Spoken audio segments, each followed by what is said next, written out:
ok? Dá dando para vocês visualizarem aí. Então, esse aí é um ambiente de trabalho que é perto do ideal. Certo? Então, vamos falar um pouco desse programa 8S agora. Então, a gente já viu que o 5S foi um programa que foi criado lá no Japão pelo senhor Ishikawa. E aí a gente viu que também que não conseguiu, o Brasil ele não conseguiu implantar da forma correta, né, que deveria ser implantado aqui o programa 5S, porque ele chega no terceiro S e volta, né, regride, porque não consegue manter um padrão, nem uma autodisciplina. E aí isso aí não é regra geral, tá, gente? Existem empresas que já conseguem implantar.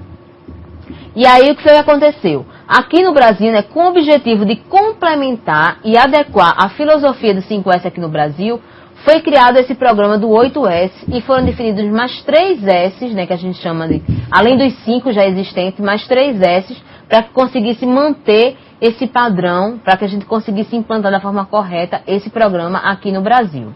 Esses 3 S's, eles não têm nada a ver com investimentos, né? Isso aí é de extrema importância, porque não tem nada relacionado, a empresa não vai precisar investir para manter ou para criar esse programa desses 8S. Mas sim, está muito mais relacionado à questão da relação pessoal, né? A gente está falando do comportamento e não só da questão do investimento, né? Praticamente não vai ter investimento da empresa. Muito pelo contrário, ela vai ter um ganho, né? Uma economia, que vocês vão ver aqui, que é um dos S's que foram criados, para ela conseguir reduzir o seu custo e conseguir manter esse programa.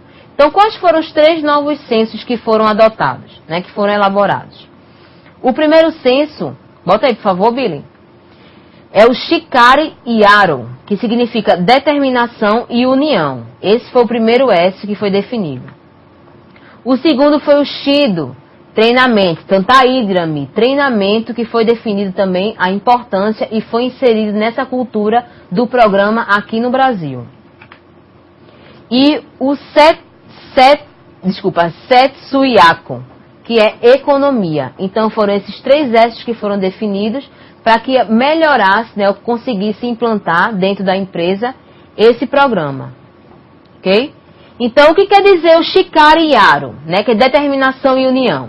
É a participação da alta direção em parceria com todos os funcionários. Então vocês já podem ver aí que o primeiro passo que foi definido é esse. É todo mundo trabalhar em equipe para conseguir fazer esse sistema rodar. Então, é a alta direção com os outros funcionários. Então, vocês já fizeram essa pergunta aí, né? Eu não me lembro quem foi que fez a pergunta, mas aí pergunta, não é possível que seja só apenas os líderes, né? Ou então, só o empregador, então deve partir de quem? Então, deve partir sempre do topo, né? Eles têm que definir a implantação desse programa e eles também devem acompanhar de perto toda a sua eficácia e implantação passo a passo de cada S.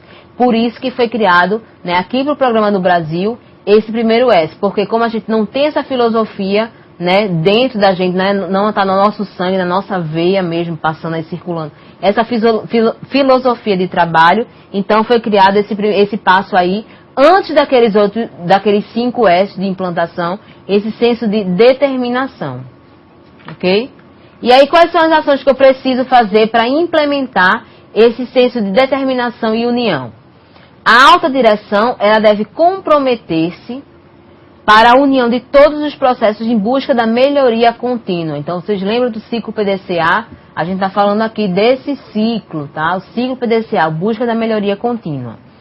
Não se conseguirá nada se não houver, bota aí por favor, Billy, envolvimento e o comprometimento de todos os níveis hierárquicos da empresa. Então, adianta apenas a alta direção querer a implantação desse programa? Não, é preciso que todo mundo participe, tá? Então, desde a alta direção até o piso de fábrica, né? Então, pessoal que seja do mais baixo nível lá, né? Do nível hierárquico. Então, todo mundo tem que participar, tem que querer fazer esse sistema funcionar. Buscar sempre a união para atingir os objetivos da organização, comprometer-se com a motivação e a liderança dos colaboradores, fundamentar as decisões em fatos e dados. Então, gente, isso aí não é só para o pessoal de alta direção, tá? Mas também para o técnico de segurança do trabalho. A gente não deve se basear, né? Então, se fundamentar nas nossas decisões apenas no achismo. Eu acho que foi alguma coisa. É preciso que tenha fatos e dados para que eu consiga fazer. É assim? É. Então, qual é o embasamento que eu tenho? É por isso, isso e isso. Então, a gente vai ter que ter sempre amparo legal para definir. Para conseguir implementar esse senso de determinação. Então, vou criar um programa, vamos criar. Agora, por que eu tenho que criar? Por isso, isso e isso. É preciso que a gente tenha sempre esse embasamento. Senão, a gente não vai ter como discutir e como mostrar, né, como provar para o empregador, né, ou então até para os empregados, que eles também precisam conhecer a importância de um programa que tá sendo adotado na empresa. Quer seja ele 5S, 8S, ou qualquer outro programa que a empresa defina. Certo? Tornar o funcionário parte integrante da empresa é um outro passo importante também. E colaborar sempre que for solicitado. Então, sempre que você solicitar sua ajuda, é importante que você colabore, dando suas opiniões, né, pensando sempre antes de falar. Né? Então, se eu preciso trabalhar, alguma área está necessitando da minha ajuda, então a gente tem que ir lá, tem que dar apoio, principalmente o técnico de segurança. Né? Às vezes eu vou em algumas empresas dar treinamento, e o que acontece? Existe uma crítica muito grande, né, dos empregados, né, de outros níveis, dizendo, o técnico de segurança, quando eu chamo, ele não vai na minha área de trabalho, ele não está preocupado, só se preocupa se eu estou usando a bota ou não, né, o calçado de segurança ou não. Sempre há muito essa crítica, é preciso que a gente evite isso. Né? Então, sempre que for solicitado, vai lá dar uma ajuda. Às vezes pode ser uma bobagem, mas é importante que a gente vá lá dar esse apoio, esse atendimento. É preciso que a gente consiga trabalhar sempre em equipe. Né? Então, porque se a gente vai eles vão virar as costas para a gente e vão dificultar o nosso trabalho. Então, quando eu digo virar as costas, não é ficar de mal não, tá, gente, no ambiente de trabalho, mas é dificultar. Às vezes existe alguma situação de risco, eles não informam. Né, quando deveriam informar, eles não informam. Por quê? O técnico de segurança nunca vem aqui, para que ele vai querer saber sobre isso? Então é importante que a gente vá no ambiente de trabalho, sempre que for solicitado. Certo? Então, qual é o segundo S que foi elaborado aí dentro desse programa? É o SHIDO, né, o treinamento. Então, treinamento profissional e educação do ser humano. Né? Esse foi o segundo S que foi elaborado antes. E aí, Dirami, né? Então, para vocês aí, na pergunta de Dirami, então, treinamento. Então, o que foi criado aqui?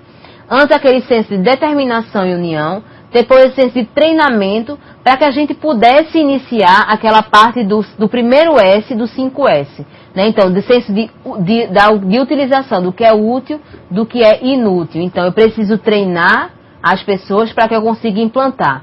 E aí esse senso aqui, esse S SHIDO, né, que a gente está falando aqui, de treinamento, fala só o treinamento do programa 5S? Não, ele fala o treinamento de uma forma macro, né, geral. Então é preciso eu educar, treinar e capacitar os meus trabalhadores para que eles consigam desenvolver o trabalho da forma correta. E aí, o que é que eu preciso fazer para implantar esse SHIDO, né, de senso de treinamento? É preciso que eu sempre elabore, bota aí por favor, Billy, treinamentos contínuos, buscando crescimento pessoal e profissional. Então é preciso que eu faça isso. Programar treinamentos e incentivar os colaboradores a participarem. Então não adianta apenas eu dar treinamento se eu não incentivo, se eu não busco a participação desses colaboradores. É preciso também que eu vá lá e incentive, né, chame eles para participar desse treinamento. Porque muitos treinamentos, tá, na área de segurança são de caráter obrigatório. Então, é obrigatório que a empresa dê, ao menos, né, semestralmente, um treinamento sobre utilização, técnicas de conservação do EPI. Então, está lá previsto. É preciso que eu treine, né, o trabalhador na NR10, né, a cada 2 anos. Trabalhador que está exposto, né, trabalha com a parte de eletricidade, a cada 2 anos. É preciso que eu treine aqueles trabalhadores que entram, né, em espaço, que acessam espaço confinado. Então, anualmente tem que fazer o treinamento. Então, é preciso que eu crie esse cronograma de treinamentos, sejam definidos, e eu busque, né, a participação desses colaboradores que estão diretamente relacionados a essas atividades específicas. Porque antes de ontem, né, uma aluna me perguntou, professor, o que é que eu faço, né, lá na minha empresa, ela está estagiando, o que é que eu faço para fazer os trabalhadores participarem de um treinamento específico que ela estava fazendo lá? Então, cada empresa varia, né, na sua metodologia. umas apenas convidam. Ela disse, não, mas eu quero que eles vão participar e o líder da área não quer liberar. Então, o primeiro passo lembra que a gente falou, todo nível hierárquico deve estar envolvido diretamente com essa implantação de todo esse sistema de gestão. Então, eles têm que estar sempre conscientizados da importância desses treinamentos. Então, se eles não conseguem mandar o pessoal fazer o treinamento,